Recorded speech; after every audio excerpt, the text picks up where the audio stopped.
Hey, welcome to the Best of Everything. This is Ruben Paul, and across from me is my brother from another mother, my Mexican brother, Mr. Johnny Sanchez. Thank you, man. What's up, everybody? How are you, man? I'm good. How are you? I'm good, man. Okay.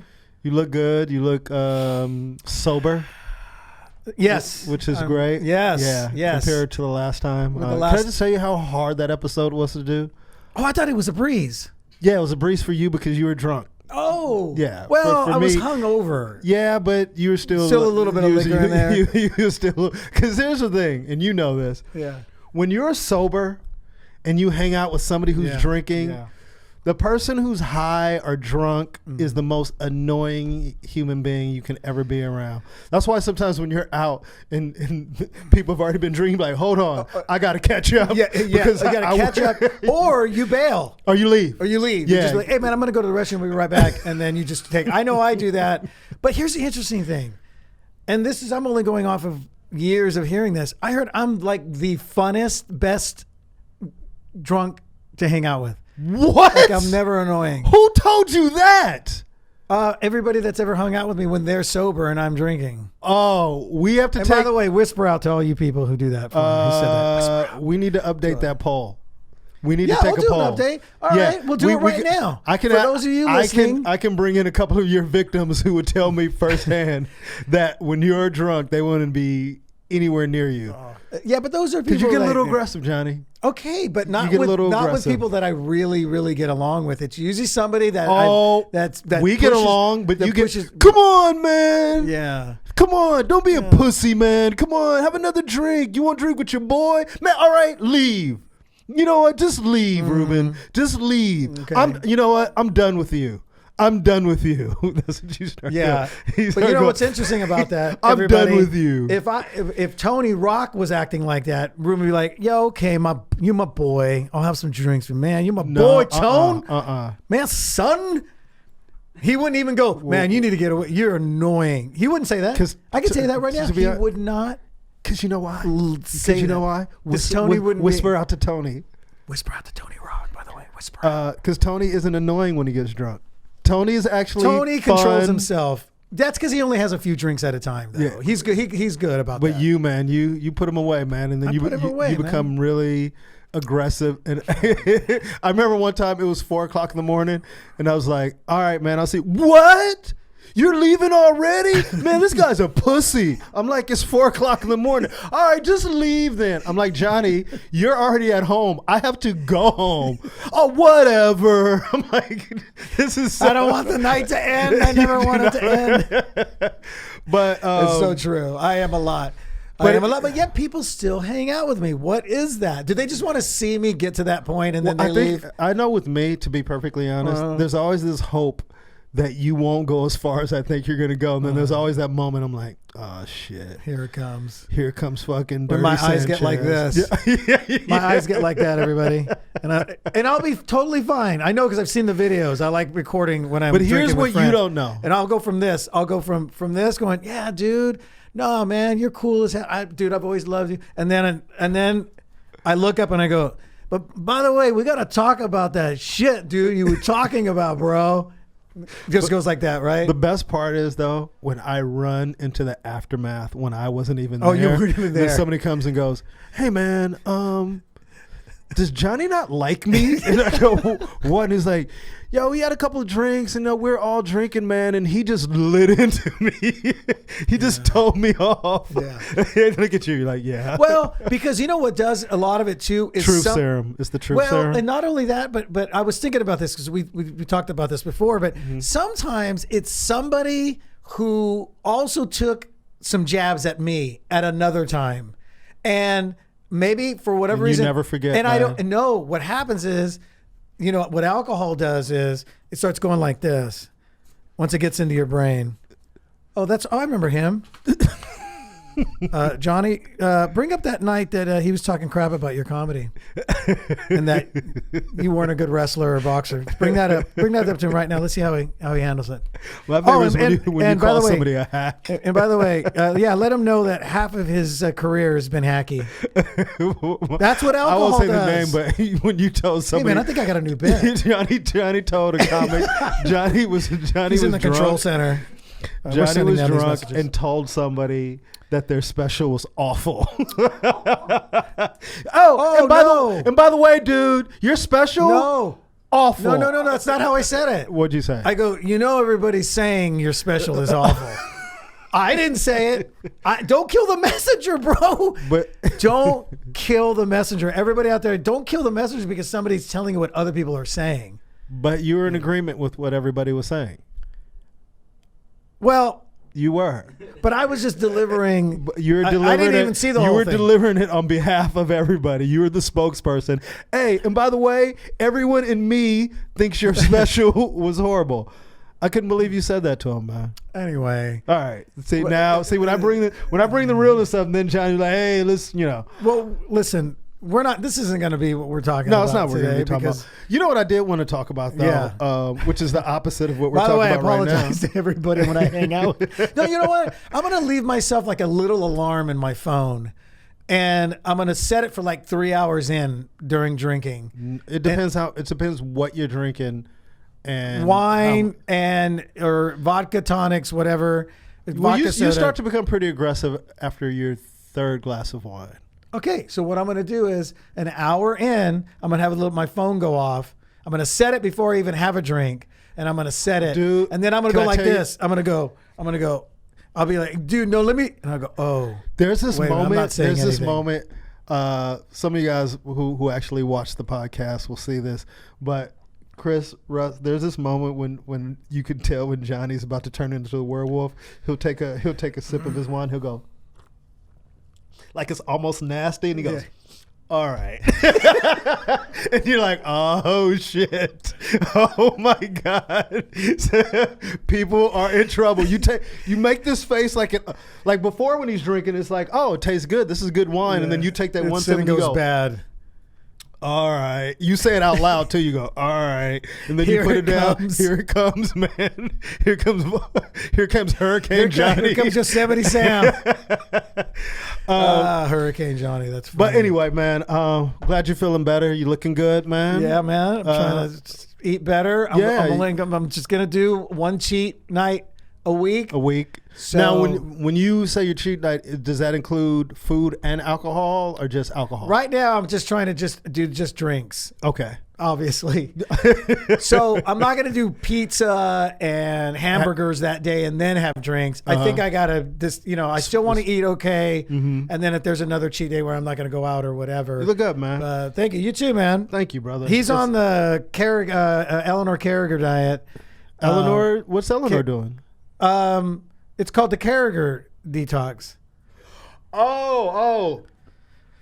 I didn't even know what the name was. Oh, you didn't know that? It's Carragher, not Carrigan. I made a joke. I didn't really even pay attention. Can we cut that out? What? Let's cut that one out. No, we're not cutting that out. You didn't even catch it. You're like, oh, what diet is she on? I thought you meant Eleanor Carrigan. I know, but it's Carragher, the Carragher detox. It's called Dr. Carragher. Okay. So I was on the Eleanor Carragher. She's a comedian. You're doing one of your puns. That's what you were. I was trying to, dude, but listen, but you're still kind of doing that detoxing and staying away from stuff. My whole thing is I just changed my diet. I mean, sugar, to be carbs honest, out. I just don't think it to me it's not even a diet. It's just how I plan on eating the rest of my life. Yeah, yeah. And for me, I'm thinking about transitioning from the Eleanor Carragher diet to the keto Kalen diet. Yeah. Well, it's very popular right now. Well, you don't have. Apparently, you have to be in a guest house. You haven't heard my. It doesn't work. You haven't heard my joke about that. Oh, about the keto Kalen diet? Yeah, I was doing a show in Ontario. Really, you're not going to give me anything for keto Kalen? No, you're going to hear the joke because I did it first. So how do you know? Because I'm about to tell you. But I said this like a week or so ago. All right, I did this a few weeks ago, And yeah. no, I'm dead serious. I know. And I go, it was 8 weeks for me, but go ahead. All right, it was 9 for me. But okay.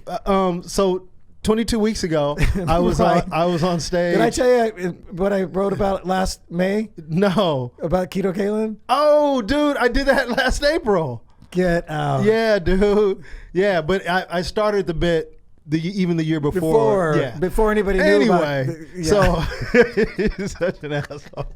So by the way, this is what we do on the phone, and we will not break. He'll go anyway, and I'll go, oh yeah, February for me. He's like, oh yeah, cool, good, dude. It was December for me. So I was at this gym, and we just keep going and going, and it ends up back. It's 1976 before we know it. It was this big dude in the audience, and I was doing this bet, and I goes, anybody on a diet? And he goes, yeah. And I go, what diet are you on? He goes, the keto diet.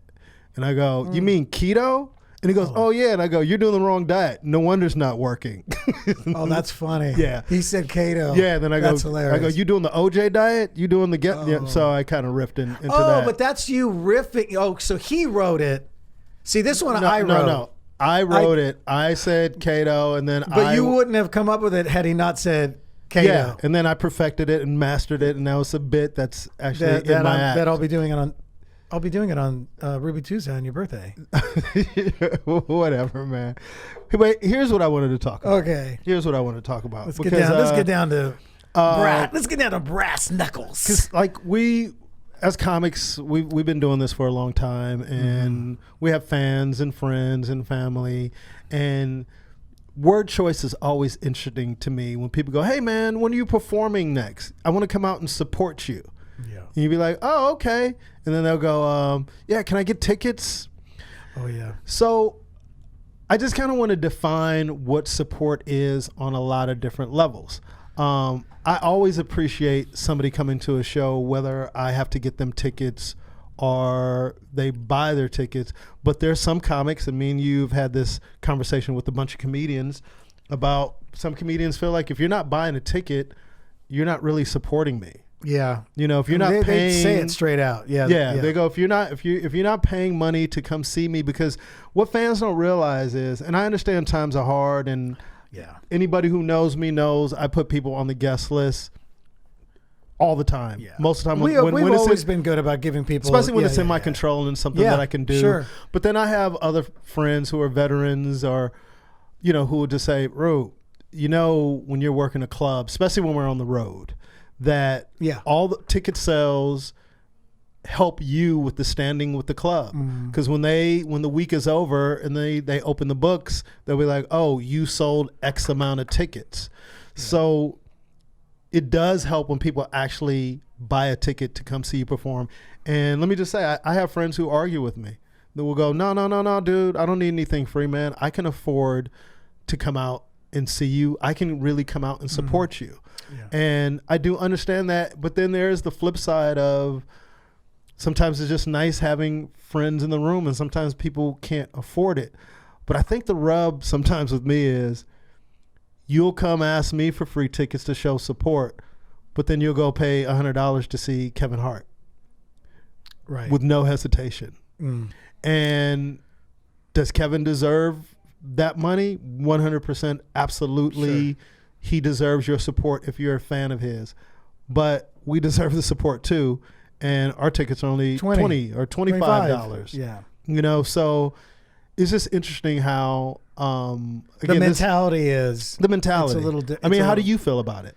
Honestly. I've always been great about putting people on guest lists. I never used to think about the sales before. Now I look back and I got to get it. But I have great family members that are supportive and friends that are supportive. A lot of them were like, hey, sometimes they would get the tickets without asking. And then I'm like, hold on, let me get you reimbursed, or let me, what I mean? So for the most part, it's usually me. It was always me going, no, I'm coming into town.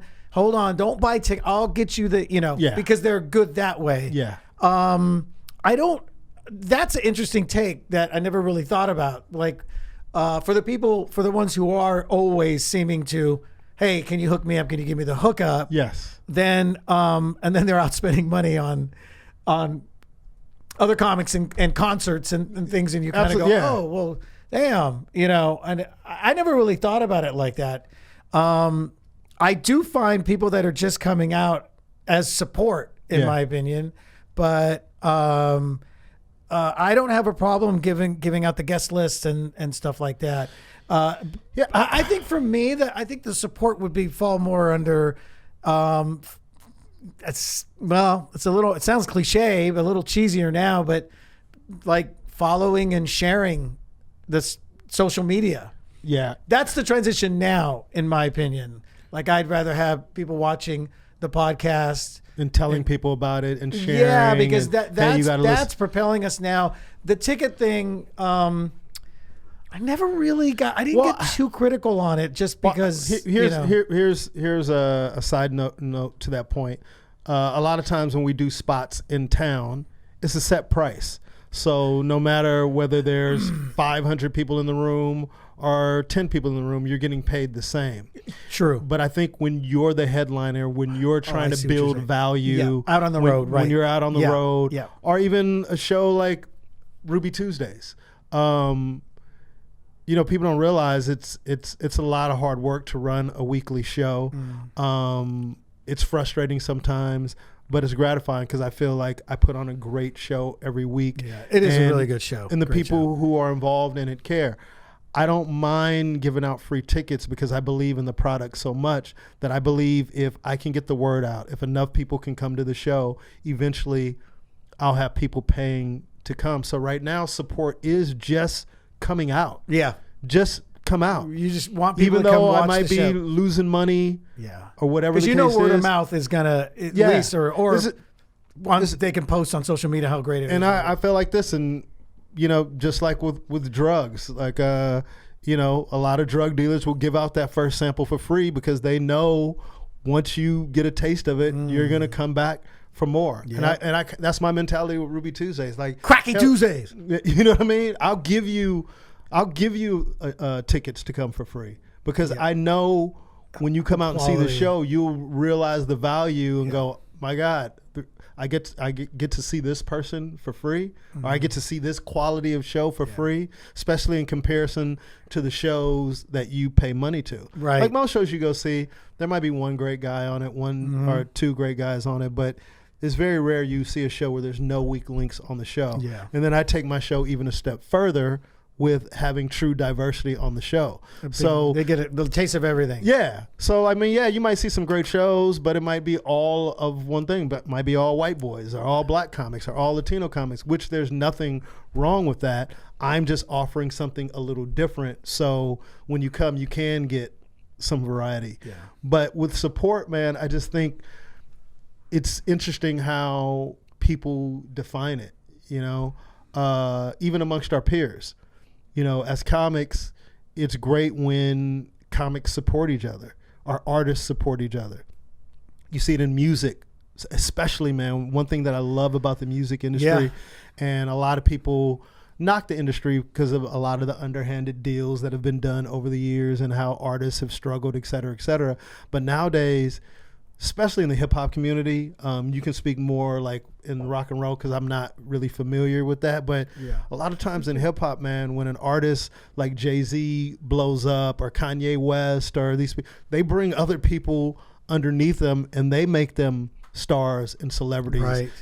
Kendrick Lamar and different people, Snoop Dogg, with Dr. Dre, how he brought Snoop up and like, you know what I mean? There's more of, they support each other as artists and bring them up. I saw a clip it was an old clip of Snoop and Nipsey Hussle. Right. Rest in peace, Nipsey Hussle. We'll have to do a whole separate episode about Nipsey. But it was important for Snoop to get on camera with Nipsey to let all of his followers know and all of his fans know, I endorse this guy. So if you fuck with me, you fuck with him. Right. You know what I mean? Translation from non-urban street talk is, if you support me, you should support him. That's for the suburban area. Yeah. So I love that type of support amongst artists. Yeah. And we've talked about some comics do that. We talked about Rogan. One thing that I think great. Rogan has single-handedly given guys careers who might not have had a career or to the level that they have it. Oh, they would not have progressed as quickly. Yeah, it sped up. And I think that's dope. That's great, I think his legacy. We bring up his name from time to time. Yeah, we've had this conversation. Yeah, and I think he has a dope legacy, man. Because at the end of the day, you're gonna look back at Rogan, and you're gonna see all the people that he helped. And when I say help, man, it's like when you're an artist and you know how hard this journey is. Just to be able to put somebody in a position where they can own a home. Yeah.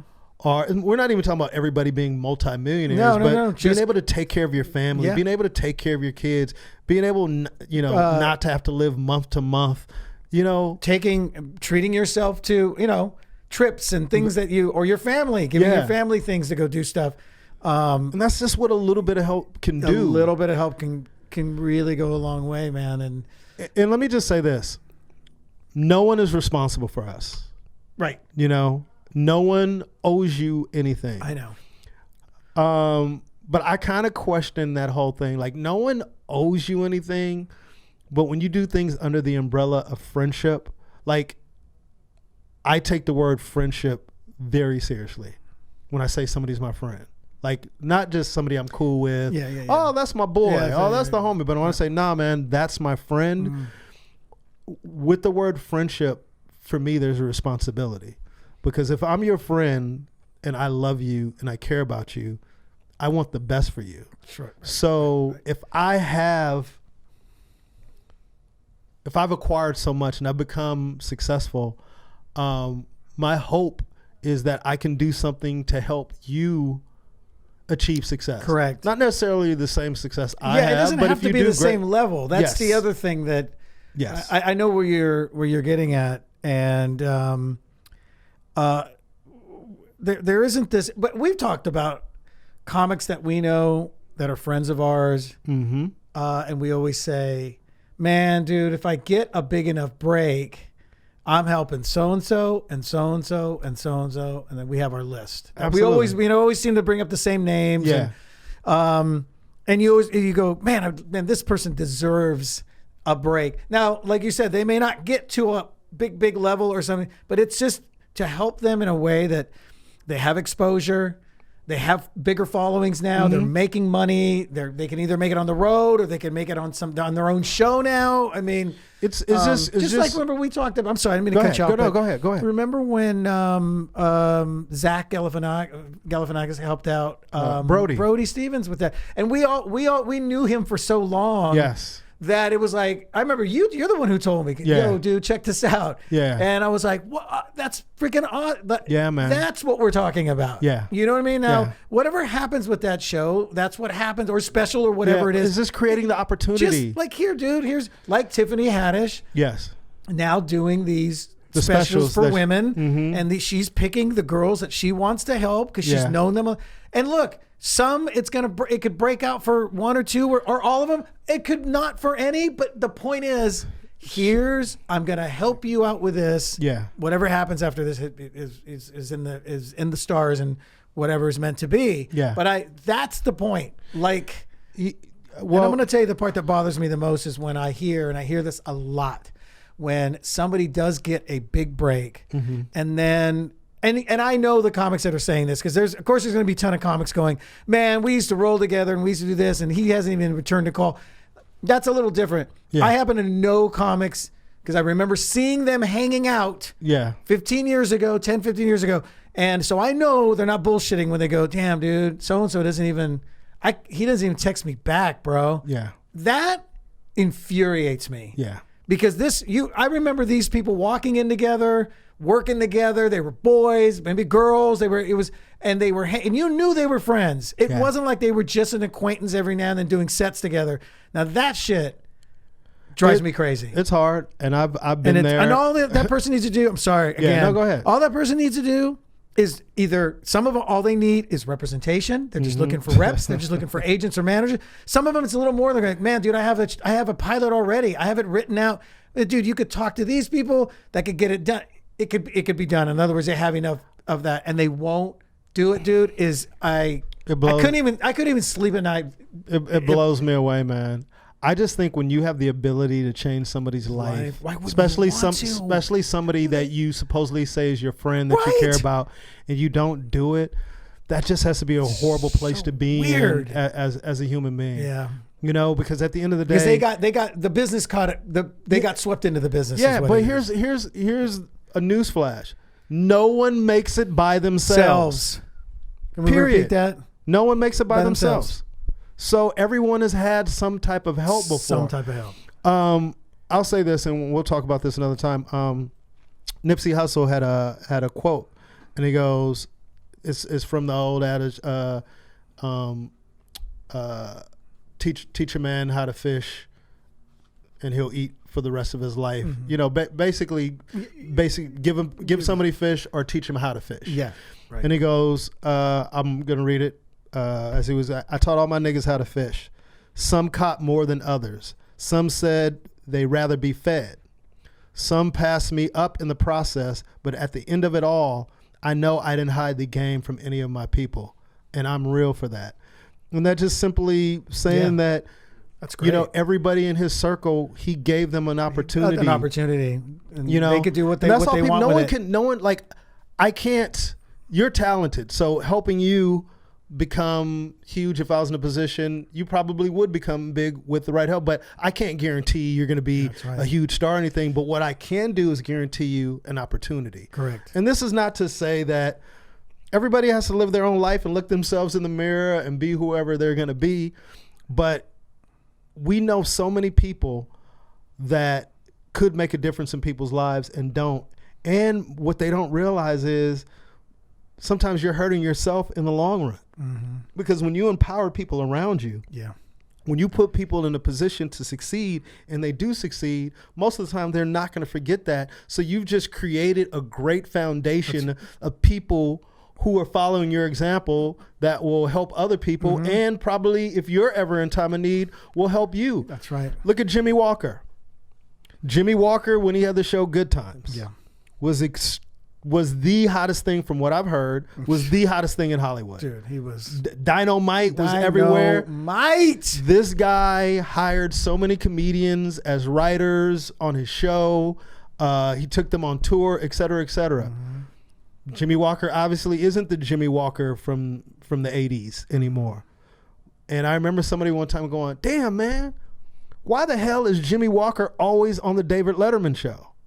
Well, he gave David Letterman a job when he didn't have one. When he was the big fish, mm-hmm. he gave David Letterman a job. And David Letterman never forgot that. Yeah, so every opportunity he had, or like Jimmy could call him up like, hey man, I'm going to be doing the Chuckle Hut in Mississippi. He's like, hey man, you could come promote it. It's always Big Chuckle Hut. Because that's it's the best one. It's the best one, the Chuckle Hut. It is the best one. So, but I love it. But it's just the seed that he sowed. Yeah. You know, he had his harvest later on, and I'm sure there's other people who have probably been of aid to him and helped out. And you know, some people are like, well, I can't help everybody. We're not asking you to help everybody. That's good. But have you helped anybody? But then you start getting into insecurity. Some people are insecure. Yeah. Some people want to be the only famous one. Yeah. Some people want to be the only big dog. You know, they want to feel like they did it all on their own, and they're the big fish, and they want to hang out with other people who are celebrities instead of trying to give other people the chance to walk in their footsteps and accomplish what they accomplish. No judgment, but even little support. I mean, there's some people we know that won't even like a photo on Facebook or Instagram. You know what I mean? Like there's people who would. Oh, yeah. They won't retweet. They won't repost. Yeah. But they're your best friend, or they're your good friend, or they love you. Man, I love Johnny Sanchez. But you wouldn't even like a photo. Yeah. But you love me so much. You won't even repost a photo, but yet you're a big fan. Yeah. You know, you won't even, it's just weird, man. Like there's power in numbers. You know, me and Tony Rock always have to say, two heads are better than one, even if one head is a goat head. Yeah. You know what I mean? Like there's power in collaboration. Yeah. There's power in working together. And the sad part is we have tons of examples out there of people who use the philosophy of empowering people around them. And they're some of the most successful people in this business. But yet a lot of people choose to be solo. Look at Kevin Hart, man. You know, now some people might have opinions or whatever, but he constantly gives his crew credit for helping him be in the position that he's in. Right. And in turn, he's loyal to them and he's created opportunities. Now, whether those opportunities are less than what they might want, I don't know. But one thing that I do know is all of them are eating. Yeah. All of them are doing well. None of them are struggling. You know, they get to travel the world, et cetera, et cetera. And just by being, I'm the type of person, I don't even need much. I can use an affiliation and run with it. Right. You know what I mean? So I'll be damned. That sounds funny, but I get your point. You know what I mean? Yeah. You know, like you remember coming up, you take one credit, man. I opened up for such and such one time, man. And then you wear that out. You know, and the motherfuckers sometimes don't even know you. Yeah.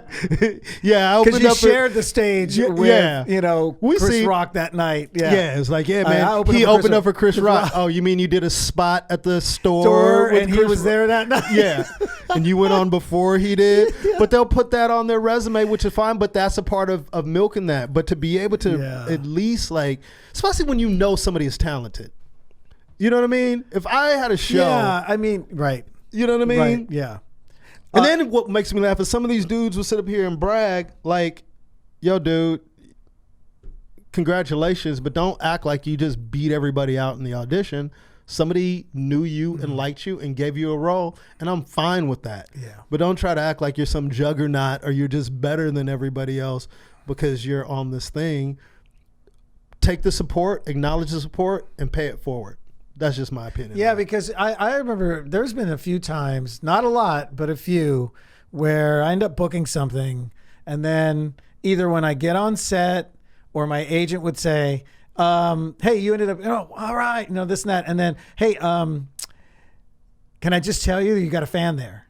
Where? One of the writers is a fan of you. Blah, blah. One of the producers is at that, and then I'd see him, Johnny. Oh man, I had to have you on this. Now, I mean, I'm not even kidding. Sometimes I felt for just a moment like a little bit of guilt, like, oh, they knew me already. I didn't sort of get it because of that great audition I thought I did. But then I went, no, this is what one of the oldest sayings in Hollywood is, it's not what you know, it's who you know. And that could not be truer. There's so much that happens that lines up and people get to know your work. And I've been in writers' rooms, man. And one thing that's huge, if you're in a room and somebody goes, hey, how about Johnny Sanchez? That can be life-changing. Yeah. And there's some people in this town, they could be like, hey, man, we're looking for a dude, Haitian, was born here, but maybe his whole first generation, maybe his whole family was born there, maybe about 6 feet tall, a comic. Now, I don't know anybody. I don't know anybody. Right. You don't know anybody fair skinned, maybe grew up in LA. Like, nah, doesn't ring a bell. And I was fucking with him last night, so, it is what it is. That happens to us. That happens to people of course, all the time. But here's the thing. With feeling like people should support each other, and that's just how I was raised in supporting people, I was also raised with, Ruben, get out there and just work. Yeah. Just get out there and work. And a lot of times the help or the support will come from people you least expect it to come from. That's true. You know what I mean? And to me, that's kind of sad. Because we should be able to expect our friends or somebody to be able to. But here's the thing, dude. Even in this business, most people don't even ask you how you're doing. They won't even ask like, hey, what's up, man? Just so they can tell you what they're doing. They don't really even care. Like when I talk to you, I legitimately care how you're doing outside of the business. Yeah. Hey, how's B, man? Yeah. How's your dad doing? How's your mom doing? How's your sisters doing? We're friends. a lot of times, man, if I was a multimillionaire and I ran into somebody and I'd be like, yo, man, how are you doing? My brain will automatically go, hey, man, especially if they're my friends, like, can you pay your bills every month? Like, I haven't seen you on anything. Are you like, whatever the case may be. But that's just me, and I'm not trying to project on how I would do things on anybody else. And it doesn't mean that you're a bad person because your mind doesn't operate that way. We all come from different backgrounds. Some people are just me people. Yeah. You know, it's that was like I remember I told you, and I'll leave the comic's name out because but he so I walked into the green room and he was like what's going on? I think I said, hey, what's going on, man? Mm-hmm. You know, how are you? And then he goes, do you really mean that, or are you just saying that? And I was like, yo, dude, you know me better than that. Of course, yeah. What's been going on? Of course, you know. Yeah. He's like, I don't know, man. It's hard for me to tell with, you know, this business. But like comics, they just say it. They go, oh, yeah, but no. And it just so happened that he was in a bad place. Yeah. And he's just like, well, if you don't mind, I go, yeah, we get the show's not even going to start for 30 minutes, dude. And we're in the green room. It's just you and I. And he proceeded to tell me the things with his career, with his relationship, what was going on. I sat there, listened. I was like, well, here's what, you know, it's always going to get better, and whatever. Yeah. We talk. He's like, thanks, dude. And I go, yeah. I go, listen, you don't have to worry about me being that, you know. And then some weeks went by once, and I remember specifically about his career. Yeah. I was like, dude, don't worry, you're fine. You know, young, handsome dude. I'm like, something will pop up anyway for you. And sure enough, I said, what's going on? He goes, oh, dude, I ended up getting it.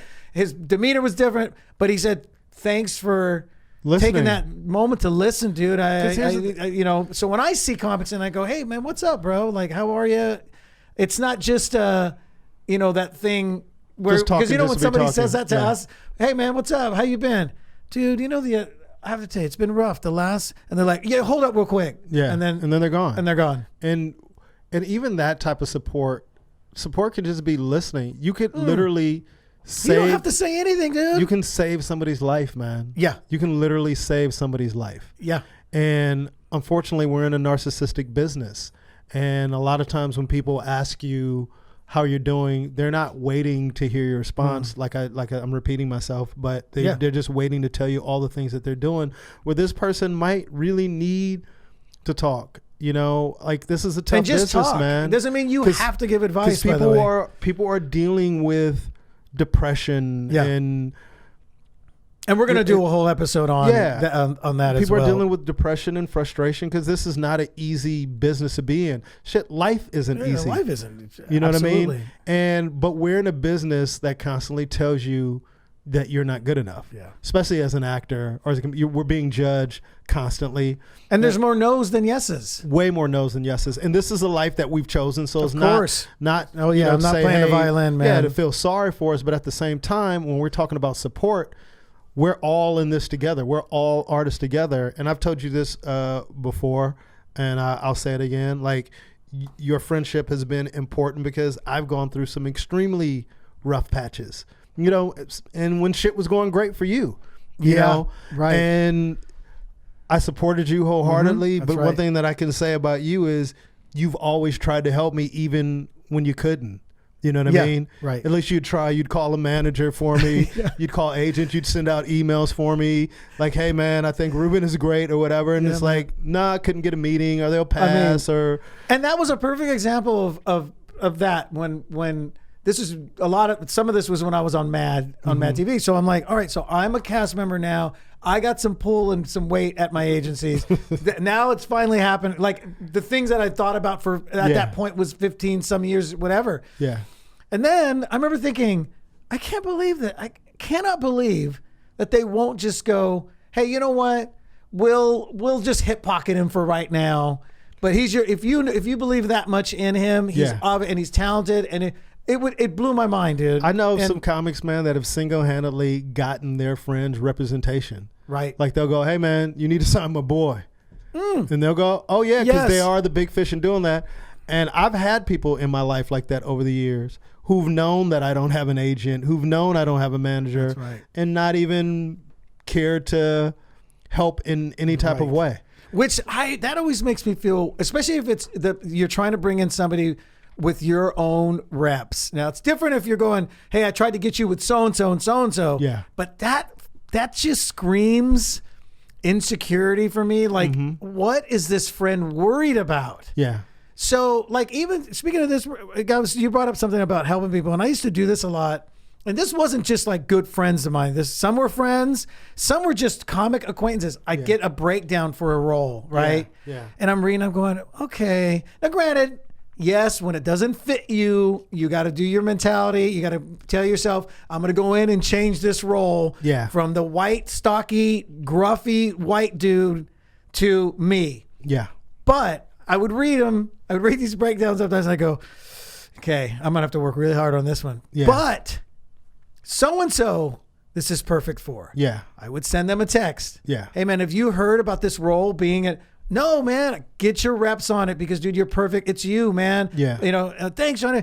Dude, I can't tell you how many times I did that. Now, I'm sure there's other actors and other comics who've done that. But to me, it wasn't something that I was trying. It just would come naturally. I'd go, oh, man, damn, man. Yeah. This is so blah, blah, blah. Yeah. And I would reach out. Sometimes it was too late. They couldn't get in. Yeah. They'd always be like, but sometimes it was somebody who was just sort of a high and by acquaintance comic that I knew. Yeah. Not a friend. And they just like, hey man, they're gonna get me in. Yeah. And dude, thanks for reaching. Now, did they get it? I don't, I didn't follow up. But let me tell you, Johnny, from somebody like, even with you, nothing you ever tried to do worked out. But I know it still bothers me. But let me tell you something though, Johnny. As somebody who's going through it, the fact that you would even endorse me or even make a phone call like that gives you new life. That breaks the depression for just a moment. Yeah. That's why sometimes, just even telling somebody, hey man, great set, good set. Like there's some comics. Now, everybody has the right to their own opinion or whatever, but, how do we support each other? Like, supporting each other is just not like, oh, I have to give you money or get you an agent or give you a job. Sometimes it's just a kind word, man. Yeah. It's just you never know what somebody else is going through. What do we say? When I said the same thing when Brody Stevens took his life. It's like, dude, I just talked to him we all just on Saturday. Yeah. So what that tells us is we have no idea what was going on behind the mask. I had seen him the Wednesday before that in Long Beach when he was doing SWAT. And then he did warm up at our tapings the week before. Yeah. So it's kind of weird. We're running into him more than I normally would. Because he was doing a lot more spots at the Laugh Factory. Which is a whole nother thing. And you and I both were just like, man, I didn't know him well enough on that end to know, nor to help him, by the way.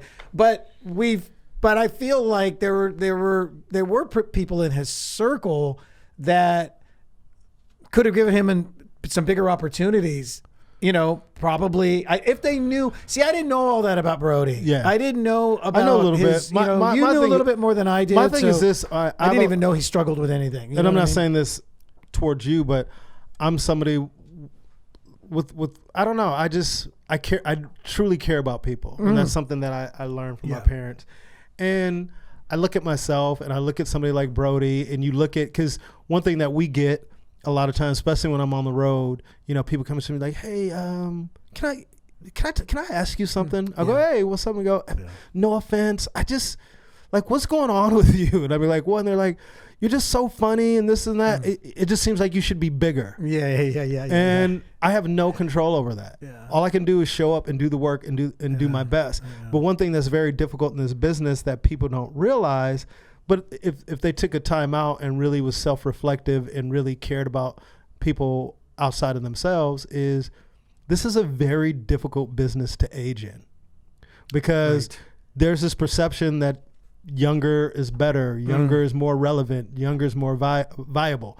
But the irony of this is stand-up comedy is an adult art form. The older you get at comedy, the better you get. And it's no mistake that the biggest comics are usually older. Like Eddie Murphy is an anomaly. Oh yeah. You know, there's some people that don't fit into but for the most part, but I'm sure even as great as Eddie was at 19, if he would have kept going, dude, and doing comedy at 40, he would have been, when you see, he had all those life experience. Come on, man. Getting older, just even him talking about all that would have been. So even with comedy being in most young comics, when you look at them, there are some great young comics. Yeah. But there's still, sometimes when I see a great young comic, it's like I see, when I go see like my friend's sons play baseball, and you go, man, when he gets older, he's going to be a monster. Yeah, right.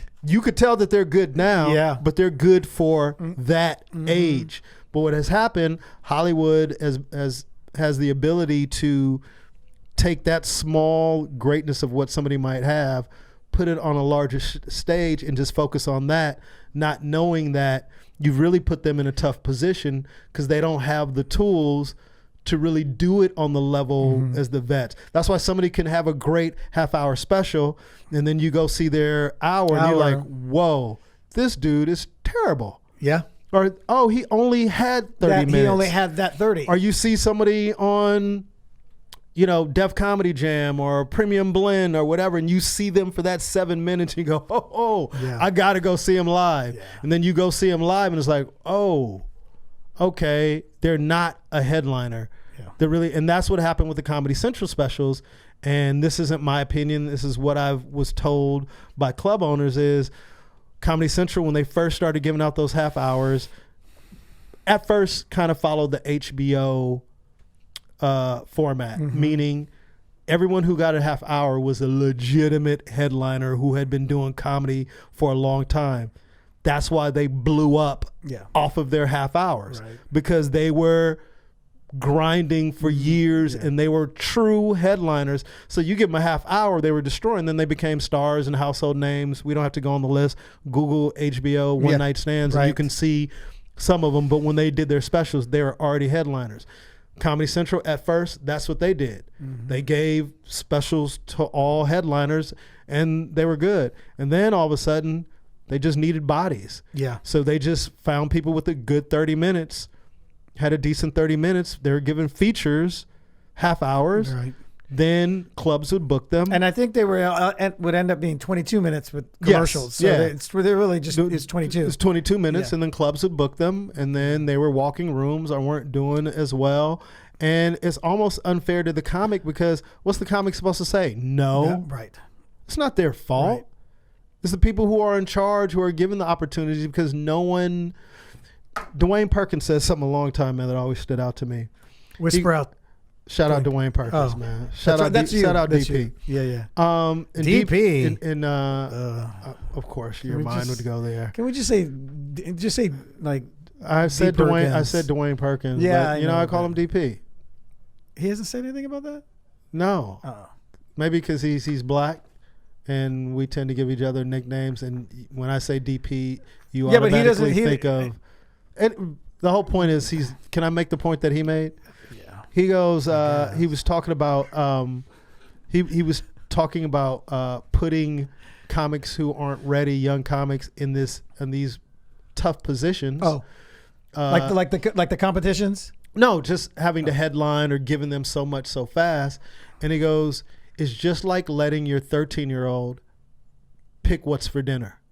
They're always going to choose French fries and fish sticks and, Cheez-Its and, you know what I mean? Because they're not. I'm on a diet. That sounds so delicious. They're not mature enough to.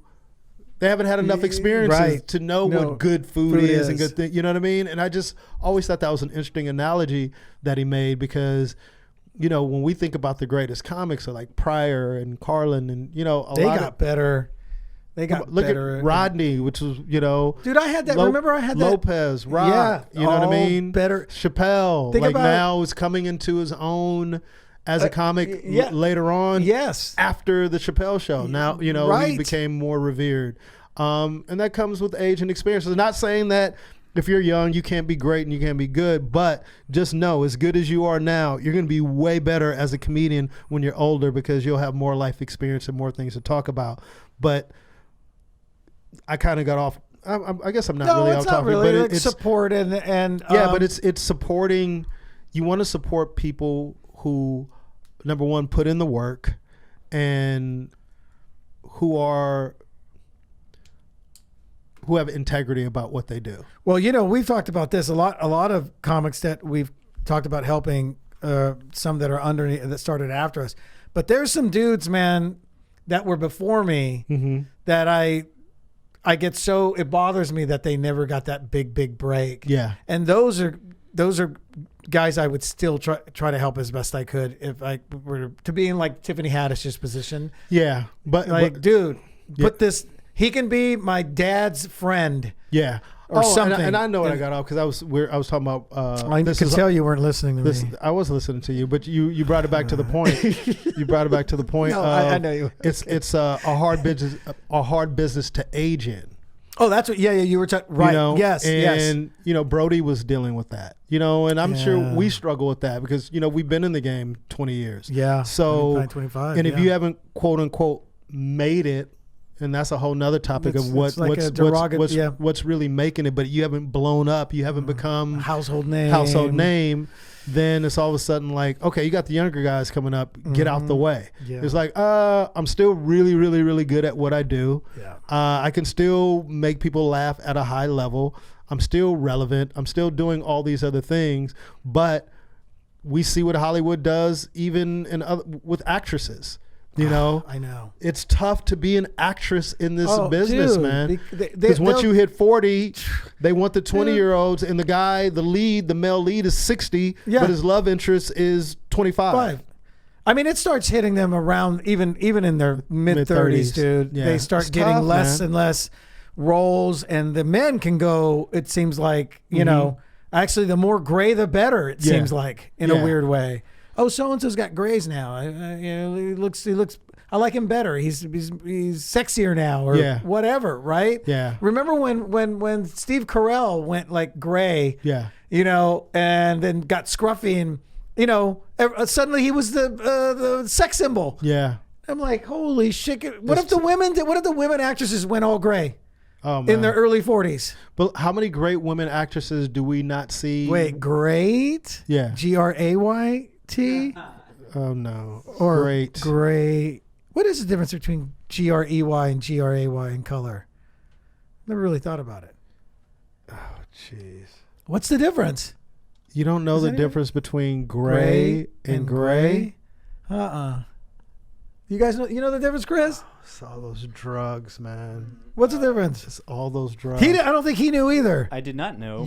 Both are accepted in English language. They refer to a color of neutral tone between black and white, and it can also be used metaphorically to convey gloom and dullness. So that's the difference. One color and one is feeling. Yeah, but they're interchangeable. Because I see people spell them for colors. I see it used both ways, and I kept going, well, why didn't I just Google it myself? Because why didn't I just look it up? We have our trusty Navajo. No, I mean for the last years. Why didn't I look it up years ago? Yeah, you could have done that. So when I go like this, hey man, maybe I'm gonna maybe I'll go more gray hair. Is that GRY or GREY? It's EY for me. It's in the US. See, I use A. In the US, it's A. In England, it's EY. Yeah, that's what it is. It's British and English is the only difference. But there's a lot of words in the English language that are interchangeable. I knew you made me sound like a freaking dunce cap guy. Gotta sit in a corner with a dunce. Did you see the way he reacted? He's like, are you kidding me?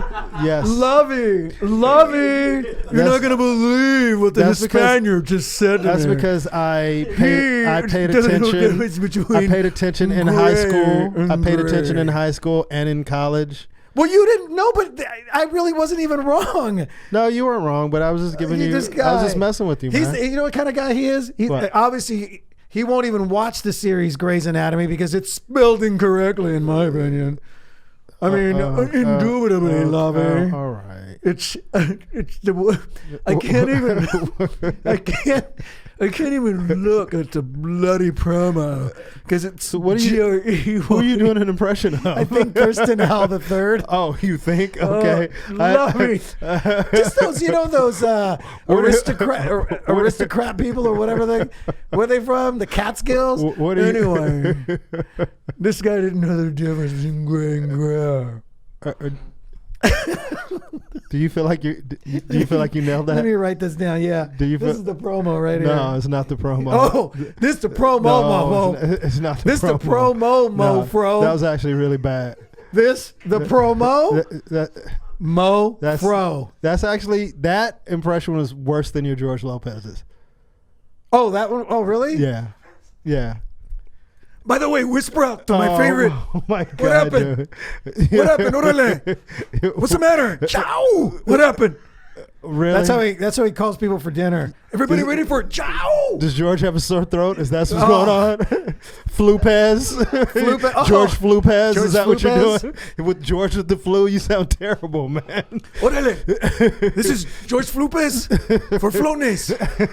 Do you wake up in the morning sounding like me? Hey, what happened? Orale, what happened? Why? What happened? I can't what wait. happened here? What happened there? What happened anywhere? I'm gonna make George. But if you do suffer from Flupez or chronic bad impressions, or chronic bad impressions like from Johnny Sanchez, try Flones from Flupez.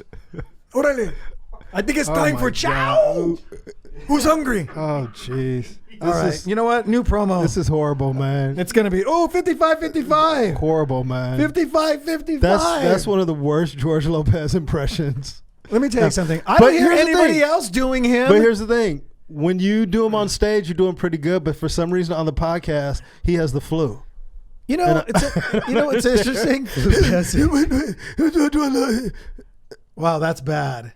No, that's worse than mine. That's how you sounded. I'm doing you doing George. This is interesting that we've come to this point in this episode. What? Talk about support and lack thereof. I support you, man. Every time. It's like, it's so bad. You normally do a good one, but it's always bad here, Johnny. I support you. You know I support you, man. Yeah, but isn't that interesting that all of a sudden, instead of just going, Johnny, that was really funny, Johnny. Well, it wasn't spot on 100%, but I support your funniness. Let's wrap this up. No, he goes the other way with it. That's awful. But let's wrap this up just in general of being supportive and what support is. Now, rap, W-A-R-P or R-A-P? Jesus. Which one? Because I don't know the difference between the two. I'm sure you don't. I just want to see your reaction. The whole point is... No. All right, let's go back. People need support. On a serious note, people do need support, and people are having hard times out there. And I just feel like, again, nobody owes you anything, but if you're in a position to help, you should help people because you never know what somebody's going through and how you can make a difference in their life. And especially if it's a friend. A friend. Yeah. But listen, even sometimes reach out to the people, throw a bone to somebody who, like I said, listen, I don't know if anybody ever got those roles that I threw them to try to get in, but you know how great I would have felt if they would have been like, dude, you're not gonna believe this. I booked it. Even though I went out for that role. Yeah. It wasn't like it was a role outside of me, another role. It was the role I was going in for. But also, by the way, I want to say this because we always talk about him too. His name gets brought up a lot when we discuss things like this. It's just Adam Sandler. Yes. And I know some people say that, God, he's using them again. Another movie with Spade and all. Yes. Yes. Those are his friends. He could have stopped 3-4 movies ago, dude. When he said, okay, it's the same people. It's my same friends. No, this dude he's still, look, if he's got a movie script right now and he's working on it, I'll tell you right now, Chris Rock's name is there and David Spade is there and Schneider and dude, that's awesome, man. And he works with his friends. And that's why he's been so successful. And there's no mistake that people like Martin Scorsese and Steven Spielberg and, Chris Rock, They work with the same people. Same people, all the time. dude. There's a reason for that. Because they're friends and they're talented, et cetera, et cetera. And they already know what they're going to do when they show up. And even in talking, we mentioned her earlier. Even in talking with Tiffany when she did the special for her 6 friends. Yeah. And I'll keep some of it private.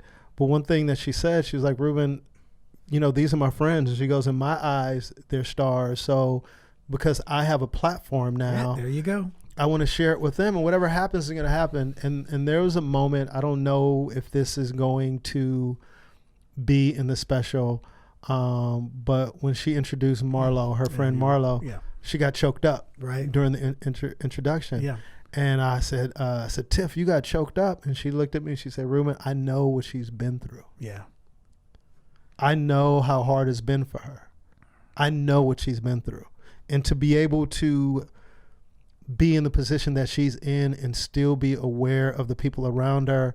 And I want to say that I'm the same way. And I've been told this, which bothered me. Some people are like, man, you need to quit worrying about other people and worry about yourself. You need to focus on yourself. Mm-hmm. But when I get an opportunity, if I see an opening to help somebody else, that's just my natural instinct to bring somebody else along, because I know what it feels like not to have help. I know what it feels like to feel like people turn their back on you or don't care about you or just ignore your existence even when you've been friends. Yeah. So I'm very sensitive to people who might be struggling or people who might need a break, that I hope to give them that.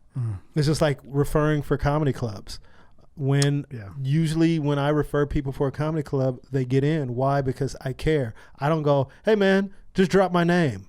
No, I'll actually call and say, hey, and I can't make anybody book you, but what I can do is give you a real recommendation and take time out, because what bookers know, and we know this, if somebody takes the time out to call, you go, oh, yeah, this person actually called me. Because sometimes people go, hey, man, such and such dropped your name. Do you know them? And you go, oh, I didn't tell them to call you, Or I've heard, comics doing that to other people, and a lot of comics get mad, like, dude, don't be dropping my name. I didn't refer you for that gig or whatever. Right. But for me, I try to, if I'm going to reverse somebody, especially if they're a friend, I want them to get the gig. So I'm going to do everything that I can to get the gig. When I refer people for gigs, like, my crew at Ruby Tuesdays will tell you, right now I'm not in a position to pay them what I would like to pay them, but I can create other opportunities for them to get paid. Yeah, to make money. And I just want to make a point too about us. We're that doesn't happen a lot.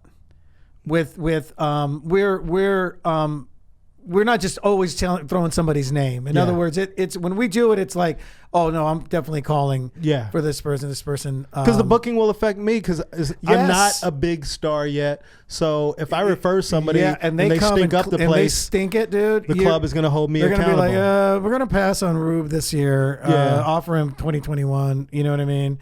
Yeah, people don't realize that. Just like just like our boy Ryan Dalton's going to do Ruby Tuesdays. Yes. Because of me. Absolutely. Whisper out Ryan Dalton. Absolutely. And the fact that You're welcome. For you to call me and go, hey man, I kind of let you do your thing with your show, but well, you say it in the Johnny, he goes, hey man, I think Ryan would do really well on your show. And I trust your opinion. Yeah. And I know you care about Ryan because he's been a good friend to you, but you wouldn't have called me unless you knew he was capable of doing the show, or he's somebody that fit the show, or you knew he's somebody that I would like or respect his comedy. Right. Because that's what it is really about Ruby Tuesdays, is giving people opportunities. I mean, of course, I have big names on there, but some of the names who aren't household names are people that I think should be seen by a wider audience. Yeah.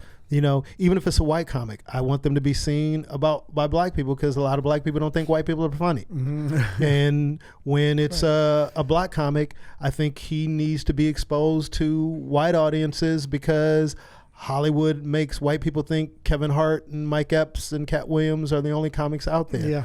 And it gets them out of their comfort zone. For the ones that typically do more black rooms. They should be seen. Yeah. And, and shout out to Kevin and Kat and all, because they did the work and they deserve their spots. But there's a lot of talented comedians, and even somebody like Cat Williams gives people opportunities and comedians opportunities. They have taken great care of them, paid them well, and there's something to be said about that. Yeah. You know, so I try to create opportunities on the level that I can right now, and look forward to doing more as I become more successful and more popular, to be able to really make a difference in people's lives. But it doesn't always have to be a big thing. It could be a pat on the back. It can be a hug.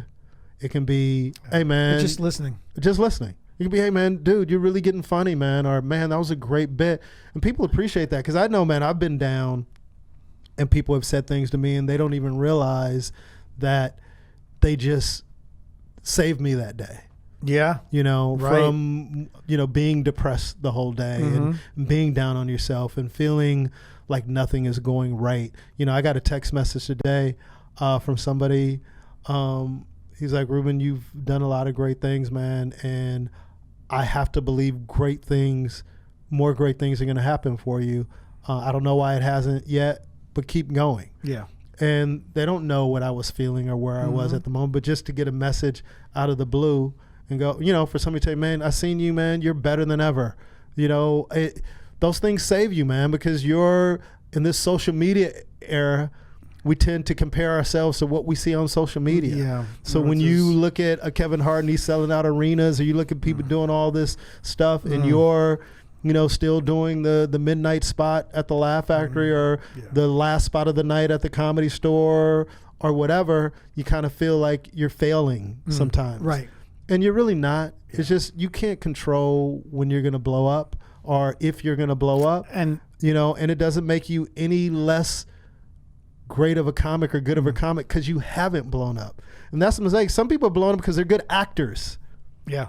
Doesn't mean that they're a better comedian. Yeah, right. You booked a show. Congratulations, but you didn't necessarily book that show because you're a great comedian. So a lot of times, good comics who might not have gotten opportunities to be in movies or in TV shows or whatever are still great at what they do. Yeah, absolutely. But just don't have the opportunity or the exposure to work on that level because clubs want acts who can sell tickets, who can put asses in seats. And if you can't do that, then you're fucking at home feeling like you suck as a comic. And it's not about that, dude.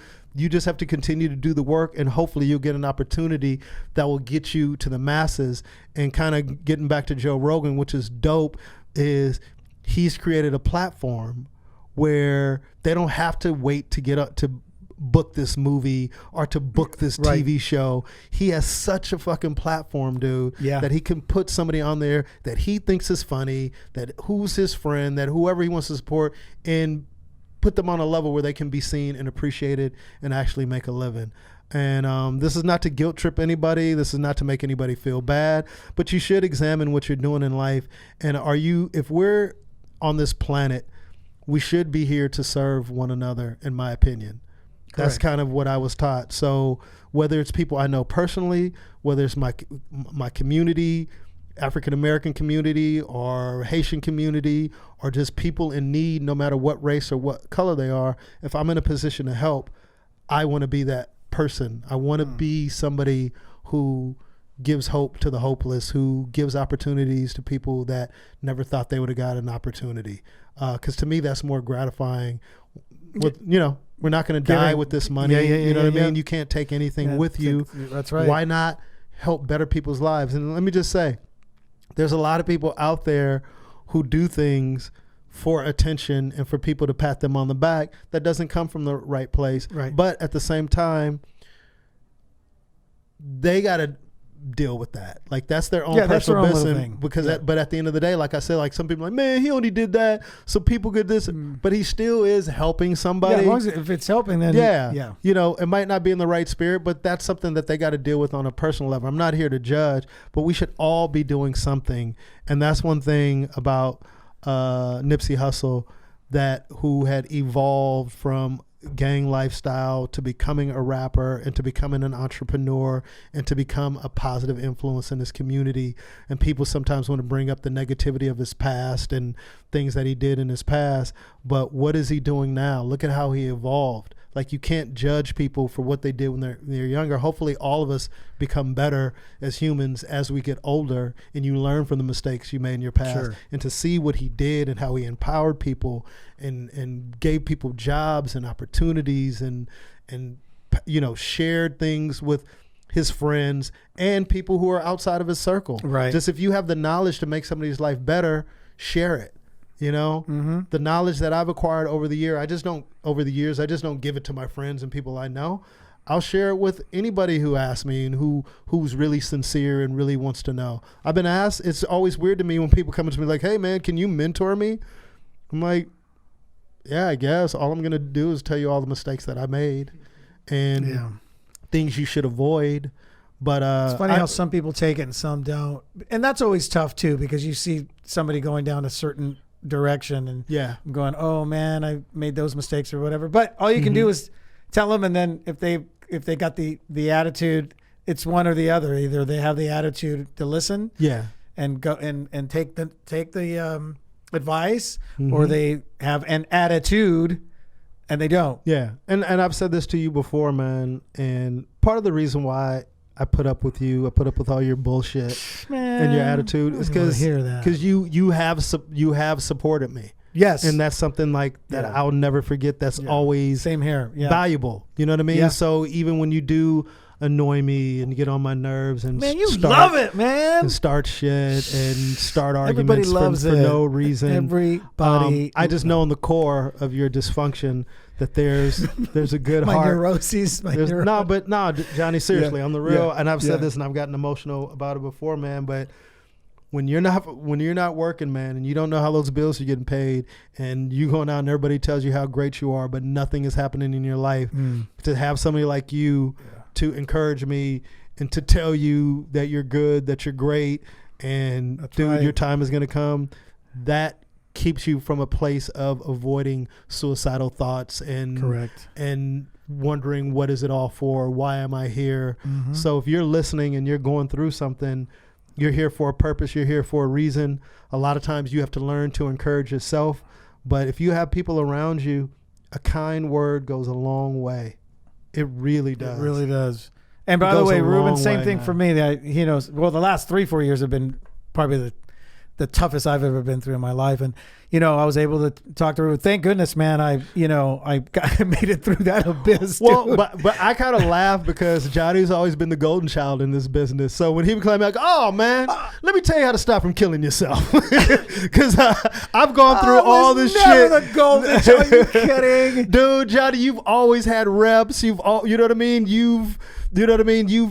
Like me and you have talked about early on.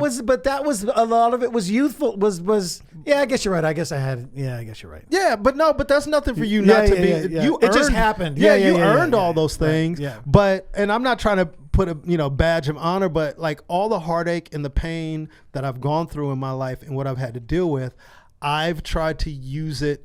I try to look at it positively, where the pain that I've gone through, I can use it to help people get through what they're going through. Like we discussed this before. When I have friends who deal with death, a lot of times they'll call me because they know what I've gone through with my parents. Losing your parents, right. Losing my parents and how I lost them. Like when people hear the story, they go, "Oh man, that's sad." And then when they hear the real story, like, "Oh man, like I knew you lost, but I didn't know it was like that." But because I'm still working through that. When somebody goes through something, I'm able to give them advice. I've been through not having representation. I've been through not being able to get booked. I've been through all these things. So when you call me like, dude, I'm like, yeah, man, I've had to book myself all these years at these clubs when you've always had reps to go, hey, Johnny, we got an offer for you. Yeah. Dude, really? You know what I mean? And I'd be like this. Listen, can they go up a little more? Call me back. Like, oh man, I don't want to go back to Wisconsin. No, the one was they used to always call you. There was this one club, and I just didn't understand why. I worked my ass off to get laughs at that place, and they were like, well, we love him. He killed it. And I would tell my booking agent, I'd go, no, dude. They did not love me. The audience, maybe the staff, yes, and maybe they loved me, but I know the audiences there did not love me. It was work for me, man. I did it. I killed. Yeah. Event, but dude, my face is. I should have had a towel with me because I was just drenched, dude. After every set, that's how hard I was working at this club. So no, I am not going back. To do that, to do a room like that, but the point is, you've been about to end on a good note. Now you got me all frustrated. But you've been in a position at least where you've had people out getting work for you. That's why even now having representation, shout out Paradigm, having representation now is the ability to allow people to do their job, because I've done the job for myself for so many years. Oh yeah, now you got to switch gears. And it's like it's hard because it's hard to let it go. You can be what happens? Micromanage. Correct. Yeah, because I've had to book myself. Yeah. I've had to do the emails. I've had to make the phone calls. I've had to drive and do the showcases and prove myself and follow up and do all these things, because I'd never had anybody before just to pick up the phone and just get you the gig. But you know what? I will say this much though. On that note, even when I had reps booking for me, and it was, I would actually reach out to the booker or the people that were to go, all right, here's how the shows, especially the special events. Yes. You know what I mean? Then I'd be like, I couldn't just, let the agents book it and with the location and the light. I had to get involved with the lighting. Well, that's you, but that's on a technical level. But I'm just saying of getting the actual gig. You got the gig. However you want it to go is up to you, who you want to work with you or whatever, but you got the gig. But when you have to actually go out there and find the work yourself, that's not easy to do. Yeah. And we talk about what success, to be in this business over 20 years and most of the time not having any representation, and to be able to have made a living. Yeah. Doing stand-up comedy and writing without any representation, that's something that I'm very proud of. Yeah, you should be. Because most people have quit or they've given up. Yeah. Or, the worst, giving up falls into that other category because it's difficult, man. And I'm just grateful that now, later in my career, I'm starting to see more success. And it's just because of perseverance, man. Just whatever you're doing out there, don't give up.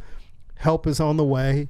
Don't expect it, but there are people out there who care and who are watching and who will come help you. Might come from somebody you least expect, but just keep going. That's all I can say. Support one another. And I'm out of water, so I think that's it. Yeah. Well, maybe that's why your impression was so terrible. That's what it was. See, that's what it was. You jumped on it. No, it wasn't. You had water in your cup. No. I didn't have enough water. Anyway, no. You're right. But Ruben's right, by the way. Let's love and support one another. Kind word goes a long way. And if you have the power to do something for somebody, do it. Most of the time, it costs you nothing. Yeah. It's just a phone call. It's just a hug. It's just listening. A referral. Dropping somebody's name. Especially if you're doing well. A bottle of wine. Just buy somebody a bottle of wine, man. Buy me a bottle of wine. When you see me, you're going to run into me. No. Just be like, Johnny, I know you need this. Mm-mm. Here's a bottle of wine, bro. No. I'm like, thank you for the Sauvignon Blanc. Oh, by the way, that's could the I get end some of the Grey show. Goose? Thank you for listening to the best of everything. G-R-A-Y, by the way. Okay. All right. We're not going to end on that horrible impression, but it's not an impression of anybody. It's not really. It's just it's a uppity. Didn't you just say it was Thurston Howell? I'm in that. Oh, okay. All right. Johnny's now starting to make excuses. And but anyway, gestures. Thank you for listening to the best of everything. We appreciate you guys listening. Ruby support Tuesdays. The show. Tell a friend. Ruby Tuesdays every Tuesday night at the Hollywood Laugh Factory, 9:30. Support the show. It's a great show, and we out. Ruby motherfucking Tuesdays. This show is all about diversity and bringing everyone together.